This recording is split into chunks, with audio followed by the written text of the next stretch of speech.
All right. So, Eric, are we going to do multiple choice trivia, or is that I'm going to the keep it deal, or you multiple want to try choice. try to do it? Okay, you can keep it to multiple choice. Okay. Yeah. Well, then give us our Star Trek trivia, please. You got it. Okay. So actually, I'm going to do a couple here because I think this one's hilarious. And this one, how about this? This one I won't do multiple choice because I'm curious if you guys get it, but we'll just do it real fast, and then the next one you can put up on the screen. Okay. But Bonus what was question. bonus question? What was Lwaxana Troy's? Because our previous one was about Lwaxana Troy as well, so it's a follow up. What was Lwaxana Troy's nickname for Worf? Do you guys know? Oh, Imzadi. no, Ooh. no. Wow, if you are a Star Trek nerd, that is hilarious. No, what was it? She called him. Oh, I think I know what it is. Huh? What do you got? I think I know what it is. It's like Mr. Wolf or something. That's right. Wolf? Mr. Wolf. Yeah, Mr. Wolf. The options were Lieutenant Unibrow, Mr. Wolf, Batleth Breath, or Lieutenant Targ.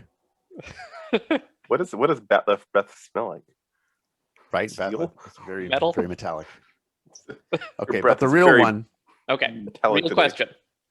The real question is, get it right here. How do Borg ships travel vast distances? A, subspace waves. B, tachyon bridge. C, transwarp conduits. Or D, positronic path.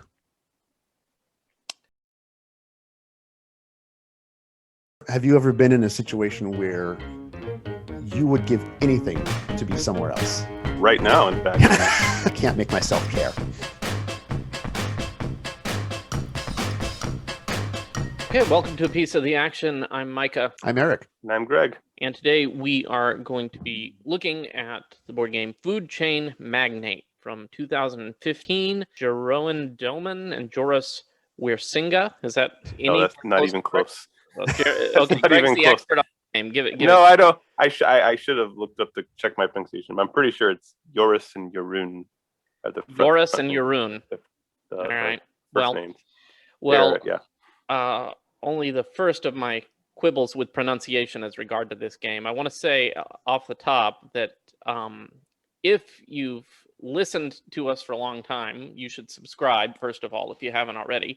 If you have been a long-time listener, then you know that Greg likes to mumble and can be hard to understand sometimes. And the first probably 50 times you told me about this game, I thought you were saying Food Chain Magnate. That's an acceptable response. Right. Am I mumbling? Yeah. And so it's not Food Chain Magnate, it's Food Chain Magnate. So that led to some confusion on my part. 2 to 5 players, it says, and a running time of about 2 to 4 hours. So we're going to get into it. I think they both have a lot of thoughts about this game. It occupies, especially for Greg, a special place in his heart. So we'll get into it. But let's go ahead and get into our introductory thoughts to Food Chain Magnate.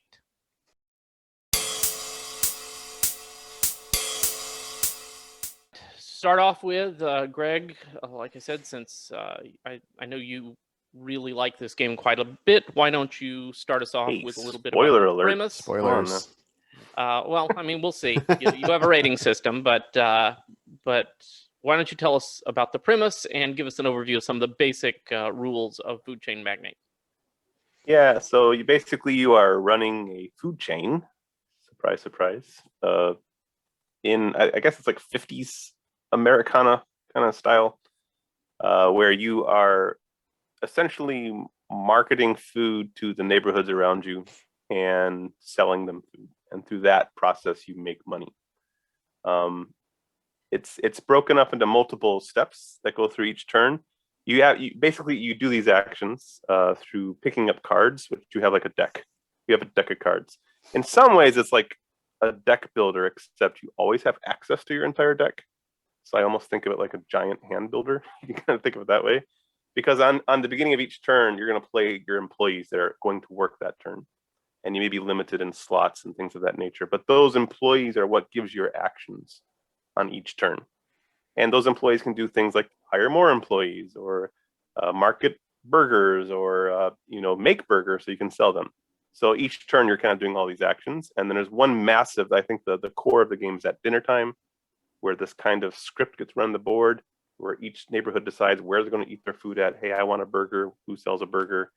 Who's the closest? Who's the cheapest? Things of that nature.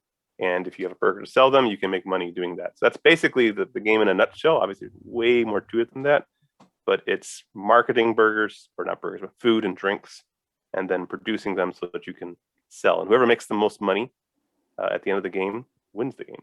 That's it. So let's go to you then, Eric. How do you feel like Food Chain Magnate does when it comes to executing that theme of being the grand overlord of a food chain empire? I think it does really well. The game it's not much to look at, but it's one of those games where the mechanics of the game, they do make you feel like you're a CEO. There's some, as examples of the exception that proves the rule kind of thing, there are some oddities to the game. Like, for example, very few of your employees ever need to be paid. Only when they get promoted do you, and sometimes not all of them, even after they're promoted, need to get paid, right, Greg? I'm not sure, but no. Once you promote them, they'll definitely get paid. Okay, but all your core guys, like your waitresses and your burger chefs and stuff like that, they never get paid. Like, they work for tips, I guess. Probably. I think the idea is that all of that stuff is it's too. They are being paid, but it's not too granular enough it's too granular. It's a good way of putting it. Also, another weird thing is that consumers are fully robotic. So if you program them to want something, to want a burger or want a Coke or something like that, they run a script like Greg said, the dinner time script. It's extremely robotic. So that's odd and can lead to some weird things. Could just be a very cynical view of humanity. Of the 50s. I was thinking that. I like a very cynical view of advertisement. And I actually kind of like that. I'm pro if that's what they were going for. I kind of doubt it, but I approve of that kind of message in games. Another weird thing is that the beach is where you go when you don't have to work. So everybody, if you don't have enough room in your corporate structure to have an employee work that turn, they go to the beach. That's a little odd. You know what's funny about that is when I first played this game, because I got one of the early editions and it's translated from German, I just kind of assumed that it was a misspelling, a mistranslation. I thought it should have said bench or something, like a bench in sport. Yeah. So a long time I just said they're going to the bench, but then I found out later, nope, they mean the beach. They go to the beach. They go to the beach and they're not working. So that's a little odd. What makes me wonder, since nobody's getting paid, like why aren't they always at the beach? But I think one of the worst problems with the theme implementation is that some of the strategies let you have a functional restaurant that doesn't actually serve anything. Like I've heard about a strategy where you can go just all waitress, but you're not serving food or anything. And it makes me wonder about why people are going to an all waitress restaurant. But that's really rare. It's pretty rare. So honestly, I think overall those are things that are pretty easy to overlook, and the theme is really strong. It's not as strong as High Frontier, I don't think, but it's in the ballpark. Okay. It's interesting you bring that up about the robotic behavior. I find it interesting that on the picture of the box, you can see right there, if you actually look at it, one of the things they put right on the front is 100% dice free, which I think is an interesting thing to advertise. So I'm sure you guys will, as we get further into it, won't be surprised if you guys have something to say about the randomness or lack thereof that there is in the game. I'm sure you do. But what about, other than theme, what about in general, how does this game feel to play? Greg? Yeah, so I think the first words you typically hear people describe this game is it's mean, it's cutthroat, it's very interactive. I mean, there's no catch-up mechanism in this game. This game does not hold your hand. It's a vicious game. So I think that's the first immediate feel people get when they play this game. Other things, though, I think when we talk about the feel of the game is I consider this very much a sandbox game. Like there's no baked in strategies. I almost feel like this game gives you this neighborhood And there's like, and they give you like a goal, of course, like you can just sell food to these people, but there's lots of ways you can do it. And each employee is like a tool. So it's almost like they teach you, these are the physics and the rules of this world and how things interact. Here's the tools to use it, go at it, you know, and that's kind of how it, to me, it's got a very sandbox feel. Other way to describe this game, I think of this as dinner time is the most important part of this game because it's a script that runs. We already said that. But you only get paid during dinner time. And yet you make zero decisions during dinner time. And it's an interesting thing about this game is I always think of it, it feels like you together as the group of people are building this engine. And once a turn, you push a button and the engine runs and it spits out money depending on who built the engine in their favor. But you're all working on the same engine. So every turn, all the other times around dinner time is you're setting up this engine so that when we click this button, it favors you. That's kind of how it feels to me. You're like building this engine together, this machine. Maybe engine's not even a great word. Maybe sounds like a really mean version of Robo Rally. Well, Not a Robo is terrible pretty analogy. mean. but yeah, it's just like you like a person could design this whole thing on their side of the machine. It's like, okay, I got this thing going here, and then I can come by with little snips and go, on my turn, I go clip it. And I cut the power to your section. Or I put a gear right here, so now the gears that were turning your section now turn my section. Like you can do that kind of stuff in this game. And then you push the button and now all that stuff you thought you were going to get comes my way. I mean, I can't stretch that analogy too far because it's going to break eventually. But that's how it feels. You're building this machine together that gets run once a turn. You push the button, see what happens. Okay, let's spend more time fiddling with the machine, changing the parts out, changing the gears out, push the button again. And that's kind of how it feels every turn. Push the button, Max.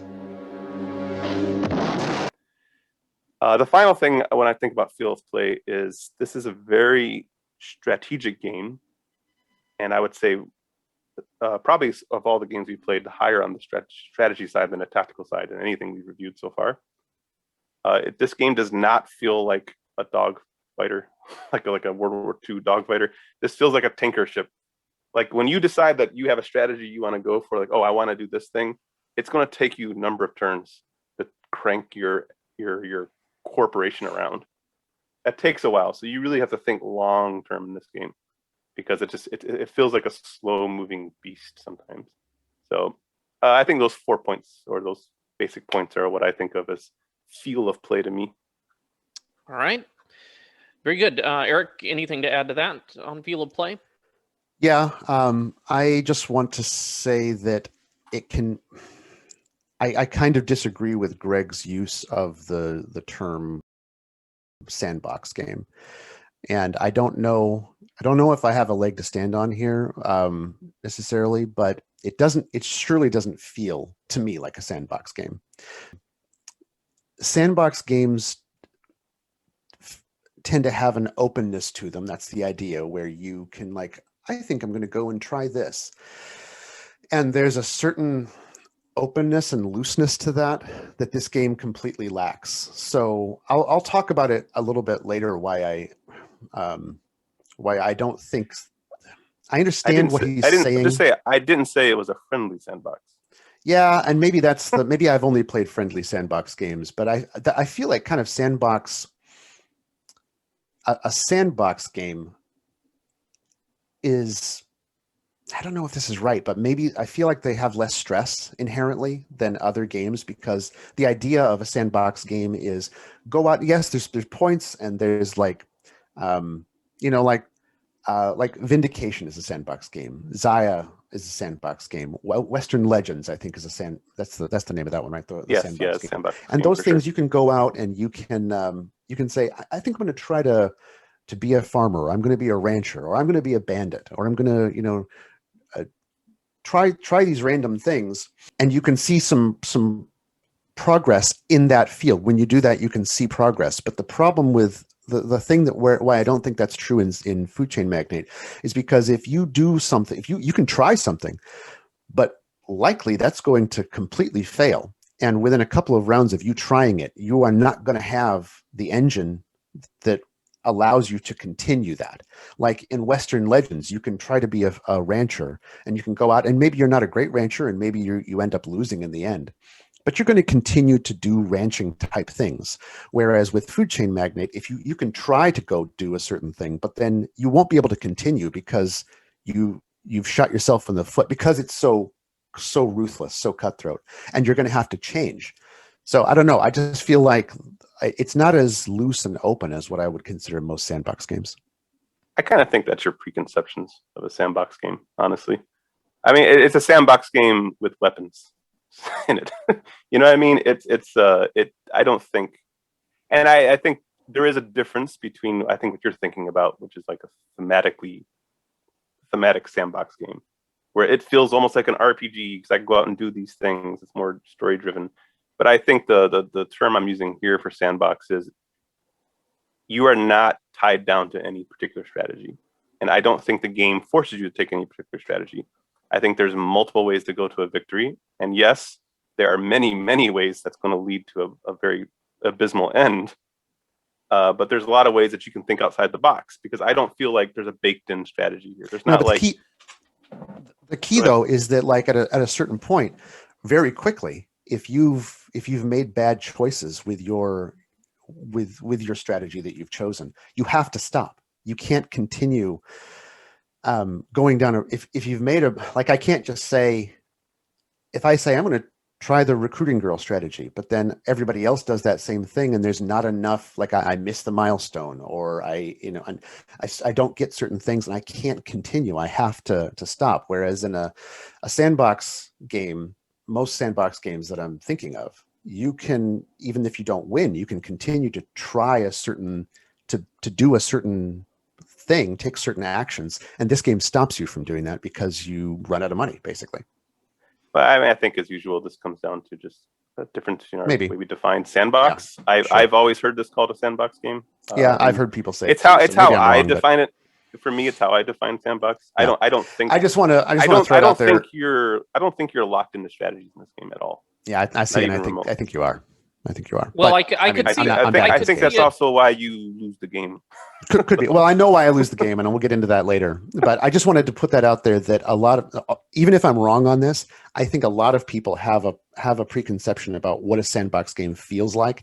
And I'm just telling you, if you are thinking that a sandbox game is something like Western Legends or Zia, Legend of Space Drift or whatever, it's not going to feel like that at all. And we're talking about the feel of play. So I could see it being the case that the rules as written don't lock you into a strategy, but the lay of the land and the read of the board and the actions of the other players then very much do lock you into a strategy.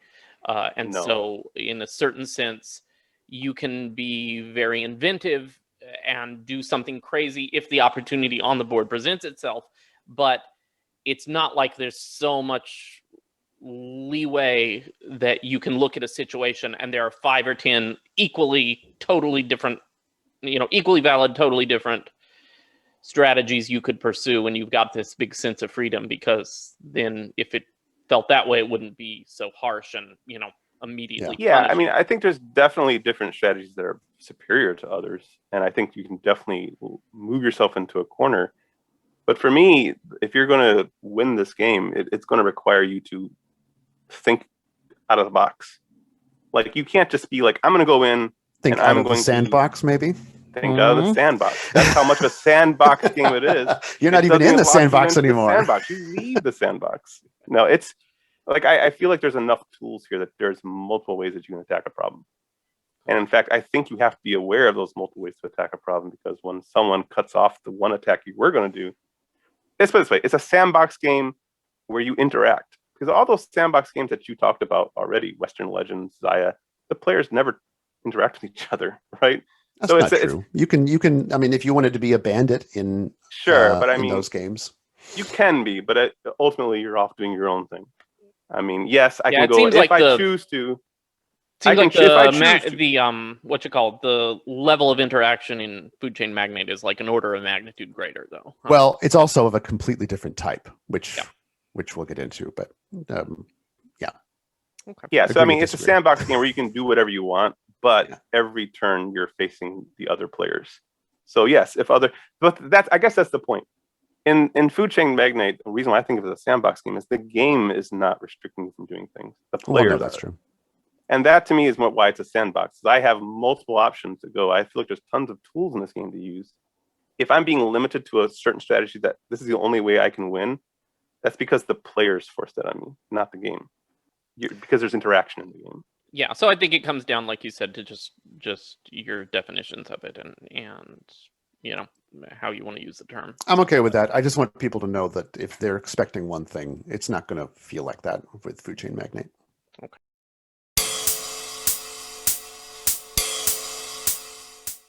Now let's go ahead and spend a little bit of time talking about the priorities and strategies that you might employ in a game of Food Chain Magnate.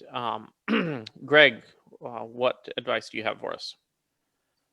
So yeah, I mean, there's a ton here. So usually when we talk about these big games like this, I'll just talk about like new player strategies to think about. So first off, where you put your restaurant is your first decision you're going to make in each game. By the way, this is the cat. That's why you see his tail flipping over here. Yeah, it's where you put your decisions the first. Where you put your restaurants, your first decision, and that's a pretty massive decision. It's huge. It can make or break your game.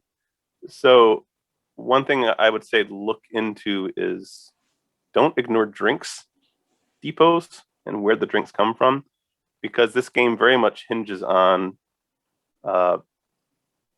being flexible. So if someone can, like, for example, market to the houses that you want to take Coke and you have no way to access Coke, then you're stuck. So don't sleep on the drink depots. If you want to be someplace you can get easy access to all three types, in addition to being close to other neighborhoods that you can easily sell food to. So that's something to think about. Second, don't be afraid to stall your engine for a few turns to build it for the future. I find that a lot of people come in really aggressive and they want to make money every single turn and not allow anyone else to make money. But that kind of strategy eventually will fizzle, I think. It's okay, like, hey, if we're stuck in kind of a price war, like that happens in this game where I sell my stuff cheaper because Eric sells his stuff cheaper. So then I go cheaper, then he goes cheaper. So eventually you're not selling much of anything for any kind of money. It's okay to say, hey, you know what? I'm going to take the next turn or two off and not make money because I don't have the room in my corporate tree to have all these people making money and making burgers and doing all things I need to do and build for my future. It's okay to say, you know what? I'm going to take the next 2 turns off from making any money and just work on hiring and training the employees I need for a future strategy. That usually will pay itself off in this game. So it's worth doing, unless you're towards the end of the game, depending where you are in the game. Don't feel like you need to make money every single turn. And in fact, I have seen, and I have won games of this, not making hardly any money the entire game, and then wiping the whole board up with food on the last turn and winning and ending the game. That's completely a legit strategy in this game. And finally, careful with the marketing. Whenever I go into a game and it's all new players, I never market because I know new players are going to market too much, and I just piggyback off of them. I just take what they're marketing, because I think when you're a new player, oftentimes you come into this game and you don't see the interaction so much, and you go, you know what I'm going to do is I'm going to market to this restaurant or this neighborhood burgers, and then I'm going to make burgers, and then I'm going to feed the burgers to that neighborhood, and I'm going to win the game that way. But I think one of the big first paradigm shifts in this game is realizing that when you market to a house, you're creating this hot spot. Now everybody wants that burger that house wants. They want to sell them that burger. Anyone can take that burger. Anyone can give them that burger. It doesn't have to be you. Just because you market it to them doesn't mean anything. So I will often watch players and see where are they going to market to. And then I'll just be, okay, well, he's giving that house, so they want a burger, so I'm going to make a burger and make sure I will take that burger from them. While you're working on your marketing, I'm working on selling the stuff that you're marketing. So, don't be careful with the marketing. That's all I got to say, especially when you're new. Don't think that it's a closed-end environment where you can just market and sell to the same place. And finally, there's a lot of choices when you start the game. I always just say, if you don't know anything about the game, there's milestones in this game, by the way. We haven't talked about those, but they're basically achievements that says if you have this thing qualified for on this turn, you get this milestone, and it basically gives you a huge advantage. It gives you some special power that you can use during the game. So there's a couple of milestones you probably want to go for in the beginning of the game. And I would say if you're not used to the game, go for the first to train someone milestone or the first to hire 3 people in 1 turn milestone. Those are kind of like your so that means either getting the trainer on your first turn or the recruiting girl on your first turn. I think of those as kind of like your King's Pawn, Queen's Pawn openings in chess. It's like those are very common openings. I don't think they're the only openings, but they're very common openings. So if you don't know anything about the game, I would suggest going for those 2 milestones with those 2 openings and then just playing around after that. But yeah, that's the basic first-time player strategies, I think. All right, very good.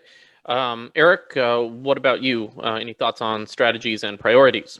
I've got very little to say on this because I'm terrible at this game, but there are lots of very, very detailed strategies that you can find online that are very good, but they typically come down to 2 things, either the recruiting strategy or the trainer strategy.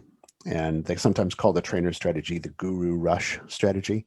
So, I feel like, first off, I just want to say, I think it's funny that, and maybe this is just me thinking about my misconception of sandbox games again, but like the first thing Greg says is like, if your first choice in the game, if you place your restaurant in the wrong spot, you lose the game. And that feels like so antithetical to a sandbox game, but I mean, that's neither here nor there. It's just the way, I don't know. So anyway, there are strategies. There's plenty of strategies that you can look up and find, and you just you want to try to follow them as they're written. But the problem is that you can't win by just following a strategy guide that you find online. You have to take the other players into consideration. You have to know, you need to know how best to respond to their moves. So you'll need, like Greg said, you're going to need to be flexible. And that requires doing the hard work of looking at what they're able to produce, doing the math of how much they're able to sell a lemonade for, and how that's going to affect the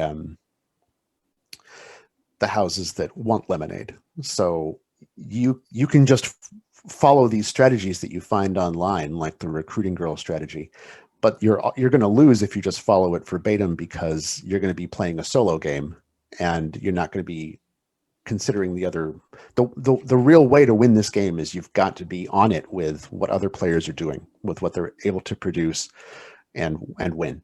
You need to, a big part of the strategy of the game is the reserve.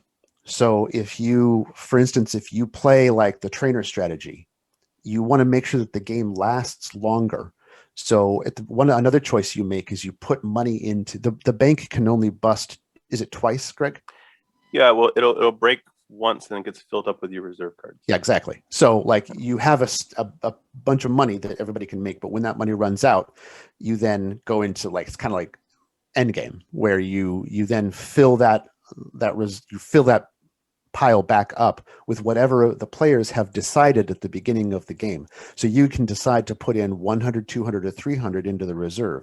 So if you're playing with a strategy that is long-term, and you'll need to know that from just reading up on it and seeing how long of a plan your strategy will take, put 300 into the reserve. But if you're planning to blitz the game, like with a recruiting girl strategy, then keep it short and put 100 in. But that's also another big component of strategy.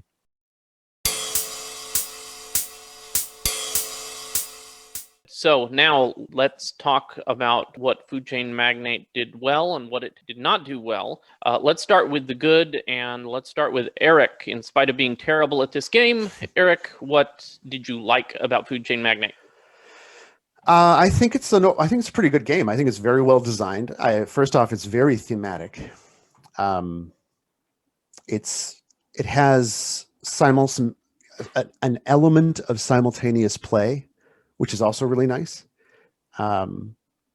It's simple to set up and break down, which these days, I don't know, maybe I'm just getting older, but that makes a big deal. Like some games, especially solo games, this is not a solo game, obviously, but especially solo games, if it takes a long time to set up and break down, it's never going to hit the table. But so this is pretty easy to set up, and the rules are very straightforward and simple. Build your corporate structure, do the things that you're able to do, follow the script at dinner time. It's very simple, but man, is this a challenging game. So there's so much depth here, and there's a lot of player interaction. Really, that's where the depth comes in, is that player interaction. So I think all of those things are really positive. All right. Very good. Greg, what about you? What did you like about Food Chain Magnate? Yeah, this was a interesting video for me to think about, because normally I have a very clear separation in my mind between our feel of play section and my good bad section. But in this game, I didn't know how to split it up, because basically everything I could put in the feel of play would be in my good section, because it's no surprise, but I love this game because this pretty much hits. I mean, it hits everything I want in a game. Everything that I look for in a game, this hits. It's cutthroat. It's super interactive. That's exactly what I want in a game. This is the definition of a get good game, right? I mean, this is, if you don't pay attention to what you're doing, if you make a single mistake, the whole game can be lost for you, which I personally like. This is my personal good. I know a lot of people don't like that, and that's fine. And actually, I'm going to talk about that. But for me, that's what I look for in a game. It's interactive. I mean, you have to pay attention to everything anyone's doing. Anytime you see, it's not like those kind of games where you look over across the board and go, yeah, I don't think he has enough coal, so therefore I'll do this. Where I just care about a couple things. Like, I have to pay attention to everything that every player's doing, because I'm like, okay, wait a minute, they're training that up to an executive vice president. What are they planning on? Let me look through here. What could they possibly do? Because if I sleep on any move, it could change the whole game. So you constantly have to be paying attention to what other people are doing. Even turn order in this game is crucial. When you know what you're doing, you have to really pay attention to, what am I turn order this turn so I can be where I want to be my next turn. Like, all of that is pretty massive. Yeah, I didn't mention that. That's another thing that we need that's strategic, is that turn order is an interesting choice that's made. It changes every turn, every round. Yeah, and actually, now that you mention it, going back to strategy section, I think when you're new, or in general, you want to be last in turn order in the beginning of the game, especially because you want to like see what other players are doing so that you can react to it. But that's just another thing. Eventually, you'll want to be first when it starts mattering for tie breaking. But like, a lot of times, you want to be last in turn order, and you'll fight for that. But the next good thing, I'm going to use a word here that I don't think I've used for any game that we reviewed so far, because no game qualified for this, and that this game is volatile. And that, to me, there's so few games that do that for me. It just feels like any particular move on my part, a mistake on my part, a clever play on someone else's part can completely turn this game around. Like, it just feels like you're always kind of walking on a knife's edge, and at any point you could just spiral out of control. Penalties for mistakes in this game are high. Another thing, and this kind of lines up with the sandboxy nature of the game that I consider sandboxy anyways, it's got emergent gameplay. When I think about, I think of this game, it kind of like goes against the trends of board gaming at this point in time. When I look at the vast majority of board games that come out now, I see as games that are kind of designed to be enjoyable in the first few plays, where the designer kind of bakes in strategies into the game. It's like, okay, I'll give you if it's got a dozen strategies, I think gamers are happy. It's like, oh, hey, this time I can try the cow strategy, or this time I can try terraforming this planet over here, or this time there's like different strategies that are baked into the cards, baked into the game itself. And you get your replayability from a game by this time I'm gonna try this strategy. This time I'm gonna try this strategy. But once you kind of go through all the strategies, the game kind of loses luster. But Food Chain Magnate is an emergent game. Like it ends up being a negotiation between the players. It's a game that every game feels different because it depends on what the other players are bringing to the game. I don't feel like I'm ever tied into any particular strategy, and it could change halfway through the game or whatever. It's like I do feel like I can think outside the box. I feel like when I play this game, I'm allowed to be clever. I'm allowed to sit there and think about some interesting way that maybe I didn't see before. That's just, I don't know, that just feels cool. I'll give you an example. I think as you play this game, you start seeing these options. So I talked about how a lot of new players come in and they go, okay, I'm going to market Coke to this house. I'm going to make Coke and sell to them. And the first thing you realize is that that's not going to work because Jimmy over there is going to steal my Coke. But then you get the idea like, wait a minute, I can market offensively then. I can, you are getting this house over here that has all this food on it. You know what? You can't make beer right now. So what if I use a marketer to put beer on that house you're selling to? Now you're stuck, right? That's like one of the very first game or two most people realize, like, wait a minute, I can do offensive marketing. Wait a minute, I can like take a plane and just carpet bomb Cokes across this half of the board and completely shut off everyone that was selling all that food over there. What? You know, it's just like you start seeing new ways that you can approach the same problems. And that's just constant in this game. That's what I loved about this game. It allows you to feel clever. But that takes many, many games to, you keep seeing these openings. And that's another thing I like about this game, it's opaque. This is not a game you're going to sit down your first game and it's going to immediately click. I like that in a game. My favorite thing to happen in a new game is for me to lose horribly. I love that in games because that means I got a lot to learn about this game. This is it. It's opaque. It's an opaque game. So that's like as far as like the gameplay itself, those are my high points. However, I will shout out a component thing because I do love a good player aid, and I think the player aids in this game are pretty fantastic. The front here gives you your turn order, and it does have, if you like theme, when you're looking in the middle, it looks like you're looking at a menu at a restaurant. How thematic is that? Wow.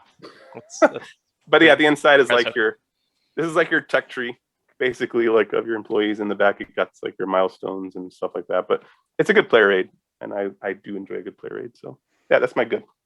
Okay, so let me just ask you, I was going to kind of talk about this before a little bit, but I think you've provided a good opportunity to ask about it, which is, do you feel like there are more general lessons if someone is trying to, we're trying to design a game to have that emergent play property? Do you think there are lessons you could learn from sort of trying to deconstruct what they did in Food Chain Magnate? Is it too opaque to tell from that sort of analysis? Yeah, I mean, I think that would require me getting inside the designers' heads, which I don't think. Yeah, I'm not good at designing games. I don't know what they're doing here, but it does kind of tie in with. I mean, I guess this is our sandbox debate here, but I think it ties into the fact that I said before, it feels like they're just saying, here's the rules to it. Maybe not even a sandbox. Think of it. Here's an arena, and we have all these weapons tied to the wall. And here's these tools in the middle, and you can build stuff in here. This is how it works. Here's a hammer. Here's wood. But I think the reason why it works that way is because they don't tell you what you have to do. It's just, here's the tools. Go at it, right? How you design that, particularly in a game, I don't know. I think that would require a designer. I think that that a lot of games are just the design of them is a little lazy. And I agree that a lot of games will bake in their strategies and just say, we're going to make a game where you can choose to go, the wood strategy or the building strategy, the road strategy, or the animal strategy. And that's how we're going to design our game. Whereas putting the hard work into breaking it down to more constituent components and figuring out what are some interesting smaller gears that will then create a bigger movement. That's hard. That's harder. And so I think it's just a matter of putting in the hard work. Yeah, I mean, that's a good point. I think it's, the game is driven by these employee cards, right? And each of them are very simple what they do. Eric was right. The rules to this actually are a very simple game, but the strategy ends up being deep. And I think it's because, like, for example, there's a luxuries manager that says double the price of the food you're selling, which, like, wow, if I charge that much for food, no one's going to come to my place. I'm too expensive. So, but the game doesn't tell you how to use that. It's just a tool. It's like, here, this allows you to double the price of the food. This lets you drop food by $3. This lets you drop it by $1. It's up to me how I use that, right? I think because the game doesn't tell you what each of these tools are for, I can mix and match them in interesting ways. I can build a house with a garden here. I can I can open up a new restaurant across town. You know, those are basically the actions. So each action is simple enough that it's up to me to find the complexity and how they combine. I think that's probably close to what it is. Okay. I would agree with that. I think that is a really good part of the game. The fact that it just, it gives you a bunch of tools to use. My only thing would be like you wind up quickly finding that you can't use 75% of them if you go down a wrong strategy. It definitely seems like designing for that emergent play would be a taller order for sure, but sounds like gives a pretty good result when it's executed well. So with that, let's talk now about what Food Chain Magnate could have done better. What did you not like about it, Eric? So I first want to say that regardless of what I'm about to say, I actually think this is a good game. I think it's good for all the reasons. I agreed with almost everything that Greg said, other than maybe a quibble about sandboxiness. And in some sense, it is kind of a sandbox in the sense that it doesn't tell you how to use all these things that it gives you. So in that sense, I would agree. But another thing I want to say before we start this is I as much as I respect Tom Vassell for what he's done for the board game review industry, my tastes differ so very strongly from Tom Vassell. He's a great guy, but I just don't. I almost never.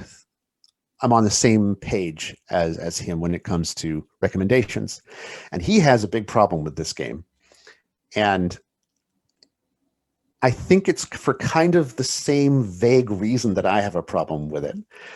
I was thinking of an analogy, and I was like, I don't know. Have you ever been in a situation where you would give anything to be somewhere else? Yes. Now, a lot of the time, it's just right now. In fact, a lot of the time, it's often I realize that it's just the mood that I'm in, and I recognize that. But one time that stood out to me was I remember one time my wife and I we went to a fancy swing dance event. Nice surroundings, great music, good drinks, but for some reason, my skin was literally crawling because I wanted to be anywhere else other than there, and that's how this game makes me feel after about 4 turns in. So I have tried really hard to engage with this game many times because I've assumed that it's just me. Every time I've played, I've been in a bad mood, or that my head wasn't in the right place for this game. But I've never been able to pull it together and focus on what needs to be done to win. I know what I'm doing wrong. I know how to fix it, but I've never had it in me to do it. So that's really bad, because Splotter is well known for making games which, according to them, can be lost on turn 1. But I think this game, and many of their games actually, can also be lost on every subsequent turn. And there's no coming back from that. And it all that all hinges around the type of player interaction that this particular game presents. Wait, let me ask to clarify. Are you saying you wanted to be anywhere else on turn 4 because by turn 4 you already knew you had lost? By the time that comes around,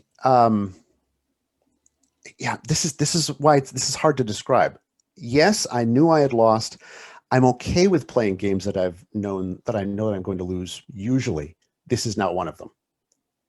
For something about this game, and I think over the course of writing up this review, I've figured out what it is. But usually I'm okay with playing games that I know I'm not going to win, but this is not one of those games.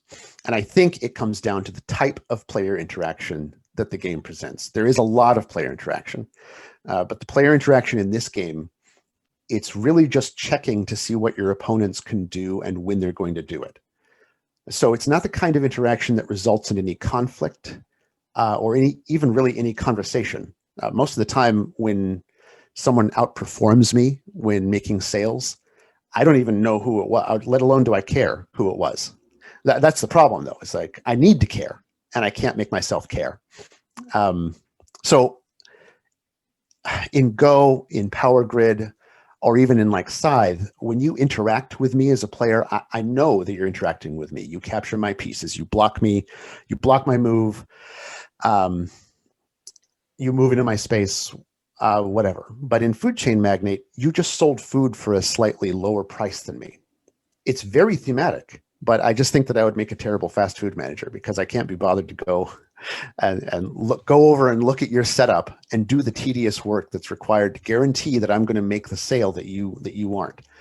And if your willpower wavers, Greg mentioned this, if your willpower wavers even for one turn and you just phone it in, then you enter the unavoidable spiral of death that has been built into this game.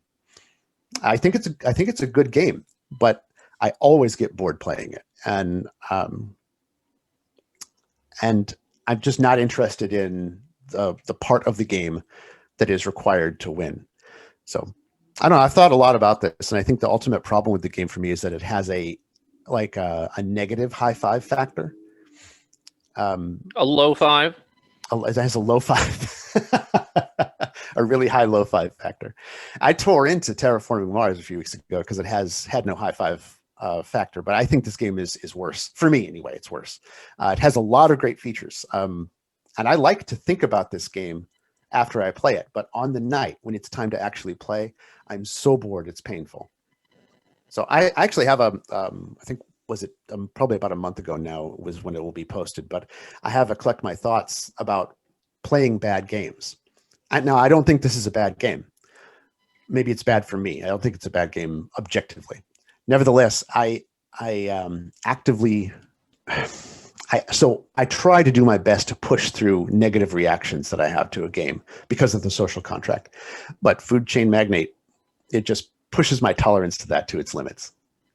And so to be specific about your criticism for the game as opposed to just a statement about your own enjoyment level of it, if you had to criticize, the criticism to the game would be that the type of interaction is not the type that is not the type you enjoy.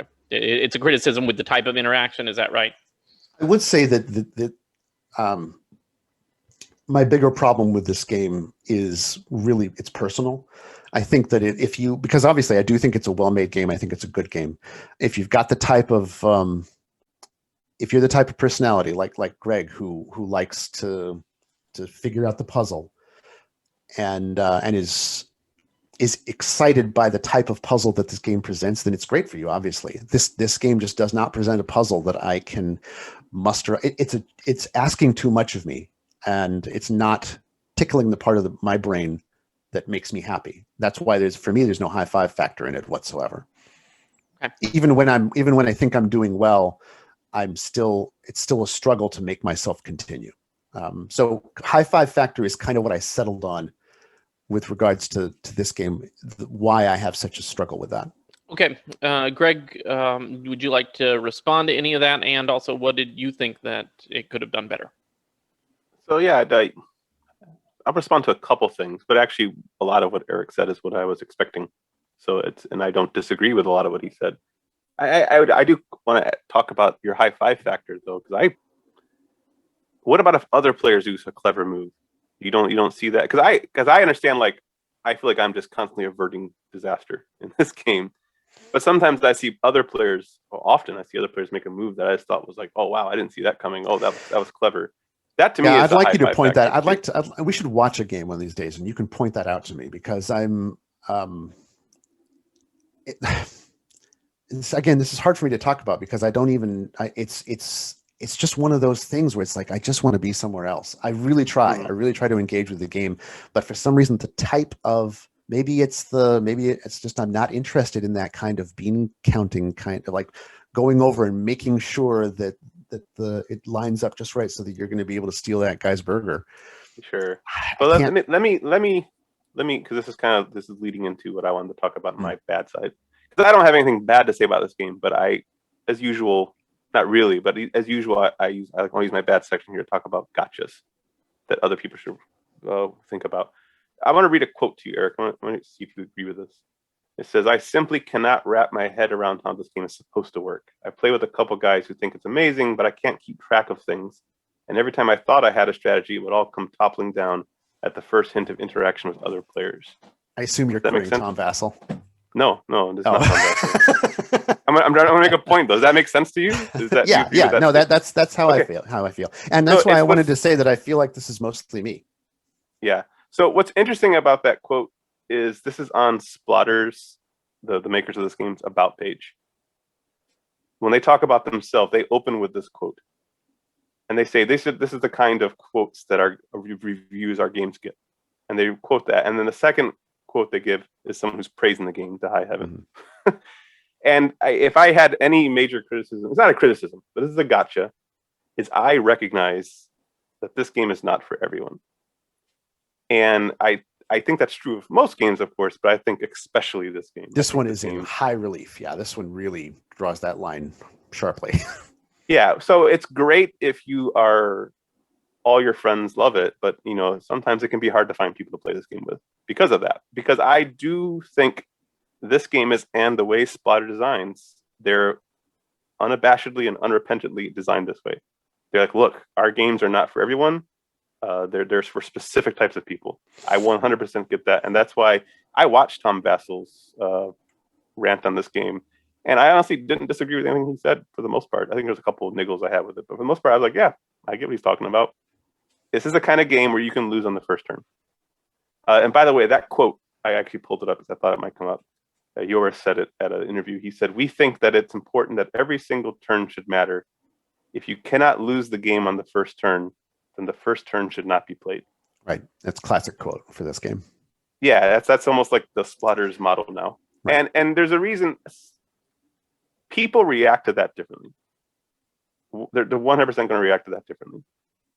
Some people, like me and my little small group of people, go into that and realize that they just lost on their first, like an Age of Steam, you can go bankrupt on the first turn. And that's just like, that's awesome. I love that, because if I do, that means there's a lot left to explore in this game. Okay, that to me means that the first turn matters. I don't know. That's a big deal to me. However, the repercussions of that are, some people are going to play that first turn, realize they've lost, and now they're like, wait a minute, we got like 3 more hours to play this game. And I 100% get that reaction. And that's how I feel. That's how I feel about it. I 100% get that reaction. Right. So I feel like the corollary to that would have to be, if it's true that if you can't lose on the first turn should not be played, isn't it also true that since you've lost on the first turn, if you can't win on the second turn and the third turn and the fourth turn, the second, third, and fourth turns should not be played? Well, that's why I check out. If you can't, wouldn't that logic cut both ways? Well, no, because you can. I guess my question is, what's my incentive if I realize I've lost on the first turn? Because here's a question: how would you feel, Greg, if as a player we're playing, we get to turn 3, I realize I already lost, and I go, okay, I resign? Can honestly, I know I can, but I'm saying, what would your reaction to it be? I'm down for that. 100% down to that. But okay. if someone decides, hey, I've lost this game, I'm completely fine with packing up a game and starting over. Let's play it again. Mm-hmm. But I think I will push back on that is that's assuming you can lose the game on the first turn, but that doesn't mean everyone else won. It's such a hard game and it's so volatile that someone else can make a mistake. Maybe you can come back in. But if the impetus is on, go ahead. I was just wanted to say on that, like, I think that like if it was a 2-player game, I think I would be really happy to resign early and say, like, it's like Go in that sense. Like, most people resign their games of Go if they know they're going to lose. In a multiplayer game, though, that frequently messes up you can't just null one player and continue to play the game. So I feel like a pressure to continue, and I'm usually okay with that, but not in this one. Yeah, I don't know. I mean, this is just me, but I'm okay even in a multiplayer game if I see someone just feels like they're completely lost. That I'm fine packing it up. Yeah, well, but what if the other person thinks they're going to win though, and versus you? Who cares?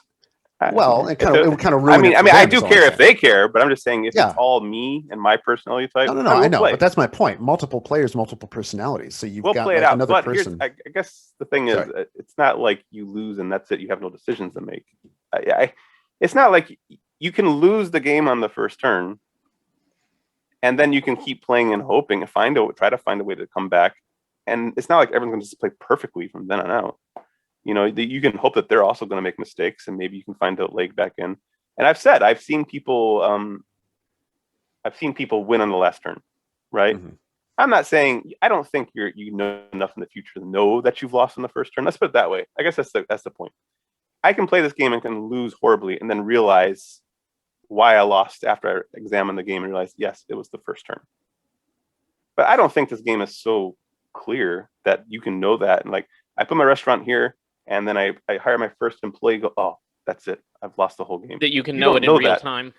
Yeah, I don't know that you always know that in real time. I think you can feel like you're definitely losing, but I think the game is volatile enough that you can keep playing and hope that someone else makes a mistake somewhere, and then maybe you can find a way to like get your engine going up someplace else. You know, there's always a potential. But upon re-examining the game, you can realize that the turn that you lost the game in is way towards the beginning. All of this is tied up with any negatives, any cons I have for the game. It's I recognize that a lot of people don't like that. They don't like feeling like they lost in the first turn, which is completely legit. I get that.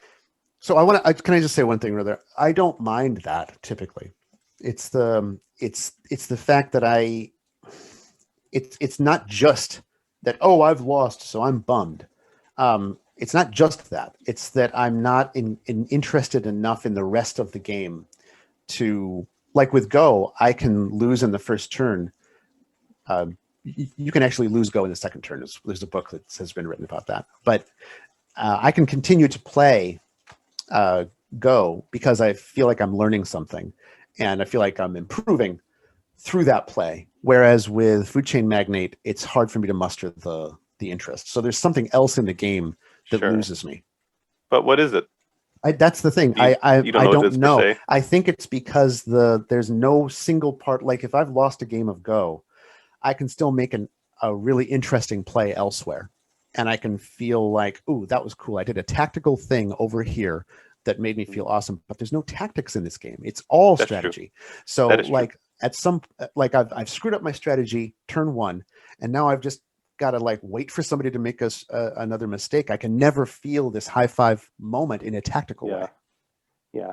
Well, yeah, no. And I don't think your response is rare. And that's kind of the point I'm trying to make here. I don't think it's a rare response. I think that's a common response to this game.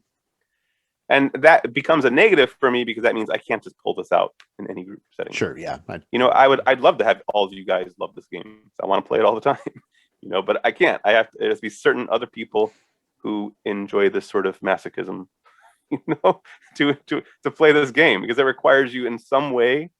This game requires you to enjoy that pain of losing. So tying it up with my con, yes, I can see why that's a negative for some people, and it ends up being a negative for me because, well, there's only a few people that I can play this game with on a regular basis who are in this similar mindset as me. Such an interesting game because, like, I really do think it's good, but I just almost never want to play it. It's really a really bizarre. I mean, props to Splotter for making such an interesting game. Yeah. But this is in a family of a bunch of games that I like that I can never pull out with people for the same reason. But this is my number one type of game. So there's that. Yeah, it sounds like too, especially if you want to talk about a huge benefit of the game being the emergent gameplay, that's only going to come about when everybody is really fluent with the rules, which is only going to come about from multiple plays, which then you're not going to get because you can't pull it out that often. So it's sort of a negative that feeds back on itself in that way, maybe too. It can be, but again, this is what I mean. It takes a particular type of player. There's a particular type of player you can sit down and play the game, and they just absolutely lose the game horribly. Right. And they go, again, let's go again. What happened? I don't even know what happened. That's the opacity I talked about earlier, right? Yeah. Some people want an opaque game. And if you can find that player, hold on to them because they're more precious than Latinum. I think that's a rule of acquisition. Gold press Anyways. Platinum. Gold press Latinum. That was my one kind of like gotcha. But there are three little minor points I do want to talk about my negatives. One, so Eric talked about how there's these reserve cards. People can put in different amount of money. So when the bank breaks the first time, the bank gets filled up again with money. And when it breaks the second time, the game ends. But because it can be anywhere, let's say you're playing a 5-player game, you could fill up that bank from anywhere from $300 to $1,500. And what that means is, because you could get a long game or a short game. And what that does mean is you don't always know how long this game is going to take when you sit down to play, which is fine. I think it opens up interesting strategies, but it's a little bit annoying sometimes when I'm like, oh, I got 3 hours. Can you play Food Chain Magnate? I don't know. It depends on what reserve cards you guys put in. So not knowing exactly how long the game is going to take is a little bit annoying. A couple of component issues. If you go with what they give you in the box and you lay out those cards, there's so many cards in this game. If you lay them out on the table, I have a pretty big table, but the first time I played this game, the cards took like half the table. It takes up a massive amount of space. Now that's an easy fix. You just need to buy an accordion that you can slap the cards into. It doesn't come in the box though. You have to buy it, or do what I did in the beginning. I just took like a piece of cardboard from some frozen pizza lid and folded it up into an accordion. But yeah, you're going to need some sort of solution to that because there's just too many cards laid out if you don't. And finally, this is not a negative, but I should bring it up. It does come with paper money. Yeah, but the thing about it in this situation, it's like even 18xx comes with paper money. Because usually the people who play these kinds, because I think the designer's hands are tied here. The publisher's hands are tied. The people who play these kind of games are going to have poker chips, right? They're going to have poker chips. So they don't need to put money in there. But what about people who are trying the game out for the first time? They're going to complain like, what? You don't put money in the game? What's going on? So they have to put something in the box, but they don't want us to put too much money into it because most of the people that are playing these games aren't going to be using it. So it does come with paper money, but I know why it does. So get poker chips if you're playing this. But yeah, that's my bads, I guess.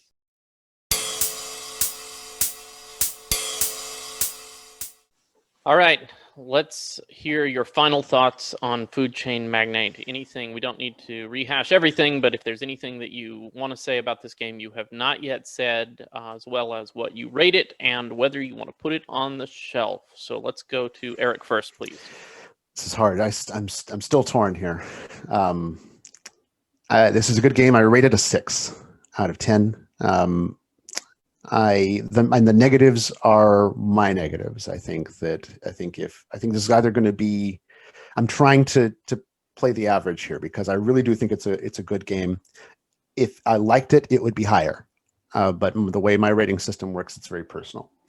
So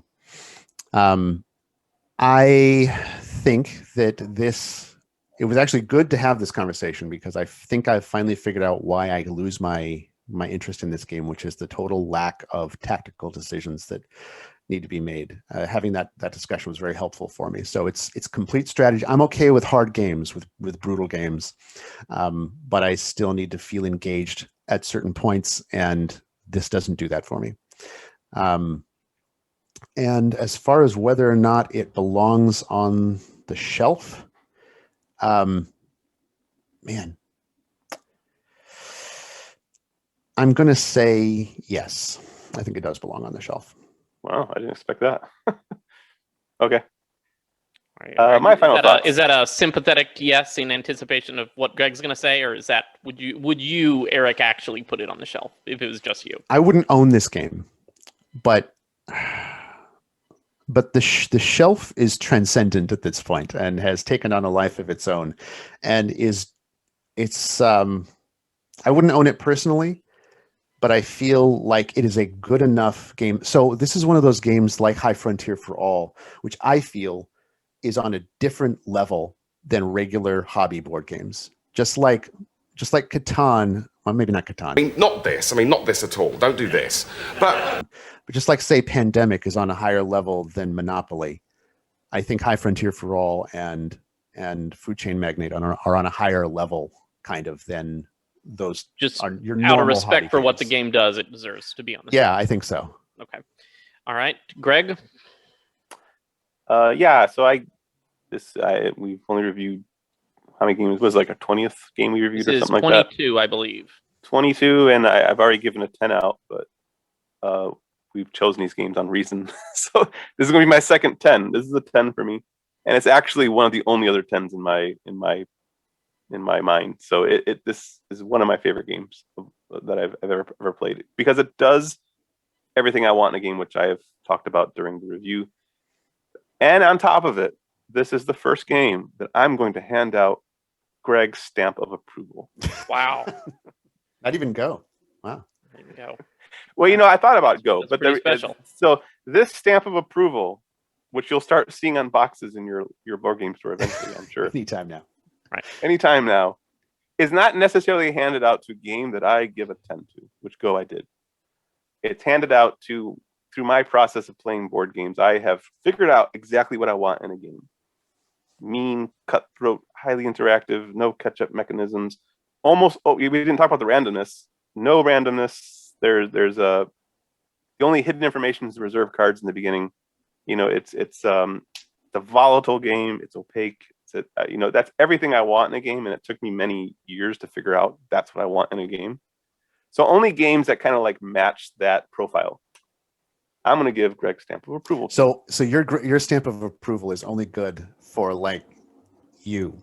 So it's like if you are Greg out there, if there's been a horrible transporter accident and you are a duplicate of Greg, then that stamp of approval will come in really handy. A That's right. duplicate of Greg Thomas. who has lost Greg's specific memories about which board games he prefers. I'm seeing the utility of the stamp of approval dwindling. If you see me out there wearing a gold suit instead of a red suit, then you know that. Right. And if you have to be Star Trek to get that one. But anyways, yeah. But I think I'm not alone in this type of preference for games. I think we're a small group, but we exist. And for you, if everything I said today was like, wow, that's what I want in games too, that's what my stamp of approval is for. And I think I'm giving more weight to the stamp than it deserves. But anyways, it does do it. Yeah. And as far as the shelf goes, obviously I wanted it on the shelf. I didn't expect Eric to want it on the shelf, so I was prepared to not put it on the shelf. But I really curious, what game would you kick off for it, Eric? I want to know, Greg, I want to know what game you would kick off first. That's what I want to know. That's what I was going to say. You're not going to like my answers. I know you're going to say Scythe. I mean, Scythe would be my first choice, but I know that's not going to happen. I would actually, honestly, pick off probably Pandemic, because we already have a cooperative game on the list. So I was going to say Ticket to Ride or Pandemic. Yeah, and Ticket to Ride, I'm still not ready to kick off yet. But yeah, Pandemic would have been my choice, just because I don't need 2 cooperative games on the shelf. And I feel like once we get Ticket to Ride on the shelf, we're kind of top heavy in that I don't know that we can put too many other heavy games on the list. You mean Food Chain Magnate? Yeah, I feel like once we get Food Chain Magnate, we already have High Frontier for All, Power Grid, Agricola. It gets pretty we may weighty. have room. Well, we may have room for one more. Now I think about it. But anyways, I think we're starting to get. I want about half of the shelf to be like my personal heavy games. I don't care list. You know what I mean? Like I'm okay with them being heavy, but I think the other half of the shelf should be reserved for. Yeah. Me personally, I've actually situations. given away my copy of Pandemic. I think I've played it out, and plus, Legacy. I think Legacy is better. So Let's kick off Pandemic. all right. All right. Sounds good. So goodbye, Pandemic, and hello, Food Chain Magnate. So if 2 to 4 hours of nail-biting, knife-edge, mean tension... 2 to 4 hours. 2 to 4 hours, yeah, of it, where you can be masochistic and I would argue sadistic as well. Sounds like your cup of tea, then be sure to give Food Chain Magnate a try. What are we going to look at next? Actually, speaking of which, if you are interested in the game, I think it's Board Game Core. I think it's boardgamecore.net. Actually has a very good implementation of it. So Yeah, go try there. it out for free first. You can try it out for free. I recommend doing. That's how I actually played it the first 2 times. and I fell in love with it there, and I ended up buying it because it is kind of a pricey game. So if you know, unless you know for sure you'll like it, you don't need, just go try it out first. Anyways, Okay. Maybe we'll put the link in the description. Yes. All right. So check it out. And what are we going to look at next time? What's up? Did we decide on Did we decide? Sekigahara? No, I thought we said Dune Imperium. Oh yeah, let's do Dune Imperium. I think we're gonna do Dune Imperium next. If we can get it played enough where we feel like we can review it, we will. Otherwise, maybe Sekigahara. Okay, so Unification next of time, Japan. probably Dune Imperium. And in the meantime, subscribe to us if you haven't, and leave us a comment and let us know what you think. We have shorter videos too. We have shorter videos too. I'm getting to that. Yes, I know. I know we have shorter videos. This We is a also long have one. shorter I feel videos. like this is very long. Yeah. We also have shorter videos. Eric is doing a series that comes out once a month on the 8th, Collect My Thoughts, where he talks about all kinds of crazy things. And then Greg is helping us to learn about schools of board game design in his series that comes out on the 21st, Ars Ludica. So be sure to subscribe to check those out as well.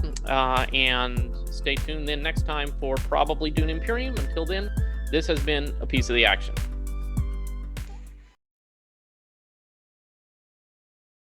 Hey, I know this one. I Really? do know this one. I know this one. Actually, I'm not 100% sure. I thought it was transwarp conduits. Is that? I'm pretty sure that's what it is. Transwarp conduit. It's definitely not positronic path. That's like Data's No. brain. Is it traveling through Data's? Maybe when Data is thinking about board cubes, That's how they are traveling That's how they that get way. it. Yeah. Maybe this is like a trick question. So we're pretty sure it's transwarp conduits. It's transwarp conduits. So? I'm almost positive. Come on. Yeah, that's right. I wasn't sure Remember between on that this- or the tachyon bridge. I was pretty sure it was transwarp because for a while transwarp was all the rage with Star Trek.